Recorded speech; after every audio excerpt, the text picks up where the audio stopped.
Jadi siang ini saya sengaja untuk hadir di dalam sidang Pengadilan Jakarta Selatan untuk mendengarkan putusan hakim menyangkut soal adik kita AG yang saat ini dalam proses hukum yang dituntut oleh jaksa penuntut umum 4 tahun penjara. Dan hari ini tentu kita akan mendengarkan itu, apakah majelis hakim akan memenuhi tuntutan dari jaksa penuntut umum. Karena tuntutannya adalah memang di dalam Undang-Undang Sistem Peradilan Pidana Anak itu tidak lebih dari 10 tahun. Berarti kalaupun itu nanti ditetapkan 10 tahun karena terbukti melakukan tindak pidana kejahatan yang luar biasa, itu pun hanya setengah dijalani oleh AG itu.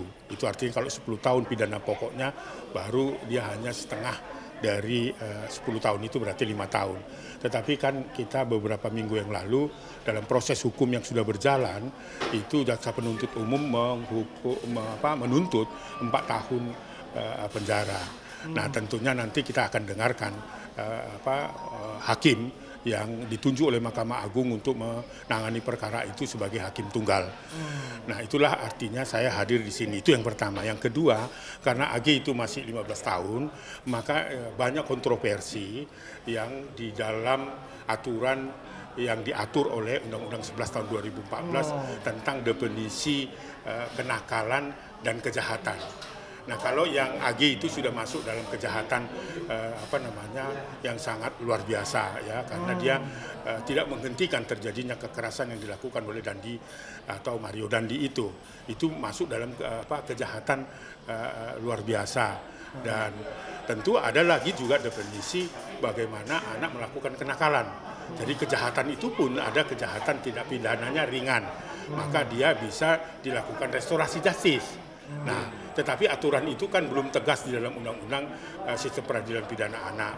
Nah, bagi anak-anak yang berusia di bawah 12 tahun, itulah yang bisa ditawarkan kedua belah pihak, baik itu pelaku maupun korban, untuk dilakukan pendekatan penyelesaiannya lewat diversi. Kemarin itu kan menjadi kontroversi, bisa dilakukan diversi kalau kedua belah pihak itu setuju dan sebagainya. Sementara itu sebenarnya di dalam Undang-Undang Perlindungan Anak itu, termasuk Undang-Undang Sistem Peradilan Pidana, tidak dibenarkan itu. Sudah ada batasannya. 15 tahun ya? Di bawah 12 tahun itu diversi. Tapi kalau 15 tahun itu bisa ditawarkan juga apa yang disebut diversi. Tetapi dilihat dulu kejahatannya.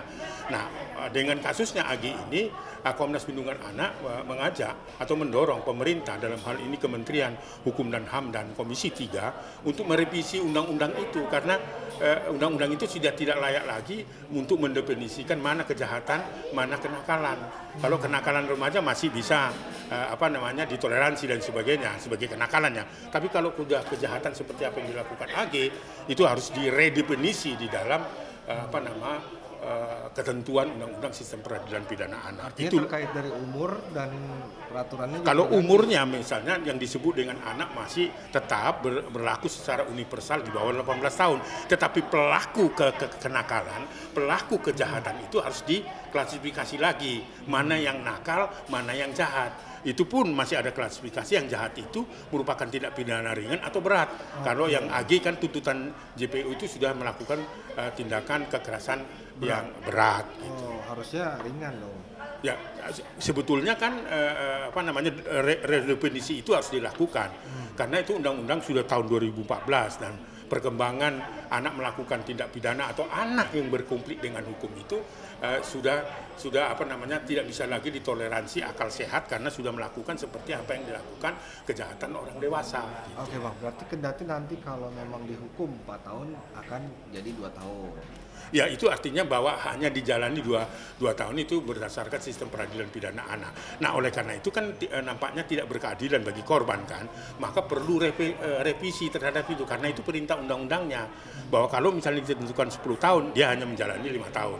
Kalau 4 tahun, dia hanya menjalani setengah dari 4 tahun itu. Nah, itu kan tidak berkeadilan bagi korban, dan kita juga masih perlu merumuskan apa yang, sekali lagi, mana itu kejahatan ringan, kejahatan berat, atau tindak kenakalan yang dilakukan remaja yang bisa ditoleransi. Nah, nanti waktu itu seperti Bang Aris sendiri katakan waktu itu, ketika dihukum memang berarti bukan di tahanan selayaknya tahanan di Cipinang atau gitu kan? Iya. Jadi undang-undang sistem peradilan pidana anak itu memang nanti hakim pasti akan ditetapkan di situnya, ditahan tetapi ditempatkan di rumah perlindungan kesejahteraan sosial misalnya, karena memang sudah ada aturannya itu. Jadi tidak ditempatkan di tahanan seperti yang kita kenal, tahanan orang dewasa dan sebagainya. Jadi nanti atau misalnya katakanlah nanti tuntutannya itu dipenuhi oleh hakim, tetapi ada artikel lain, pasal lain yang menyebutkan diikuti dengan penahanan tetapi ditempatkan di rumah perlindungan kesejahteraan. Oh, berarti nggak di tahanan seperti tahanan. Iya. Saya kira itu dalam perspektif perlindungan. Oke Pak, untuk harapan dan terakhir Abang kesini untuk mengawal saja hakim melihat atau support aja atau di pihak David. Jadi saya kira ini kita kan berpihaknya pada anak, baik itu anak sebagai pelaku maupun korban. Itu prinsip dasar dari Komnas Perlindungan Anak. Jadi tetapi yang utama adalah korban dan sebagainya. Tapi pelaku itu bisa anak, bisa juga korbannya anak. Jadi timpang sebelah ya. Jadi harus mendapat perlindungan khusus yang seimbang. Tentunya bagi korban itu yang paling utama. Tetapi bagi AG sebagai pelaku yang sudah dikatakan nanti dituntut atau diputuskan oleh hakim sebagai pelaku tindak pidana kekerasan terhadap David yang dia ikut serta membiarkan, saya kira itu harus menjadi pertimbangan utama.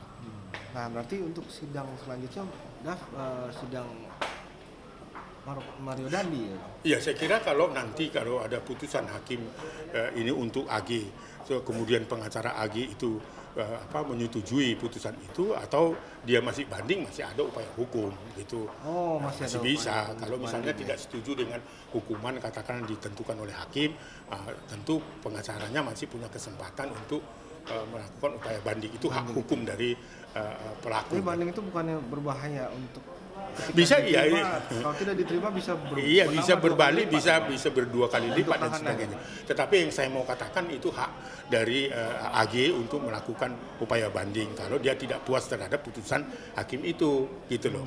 Itu bisa. Nah, fokusnya sekarang adalah bagaimana kita terus memberikan pengawalan terhadap kasusnya Mario Dandi, karena itu merupakan kejahatan yang sangat luar biasa dan di luar akal sehat ya.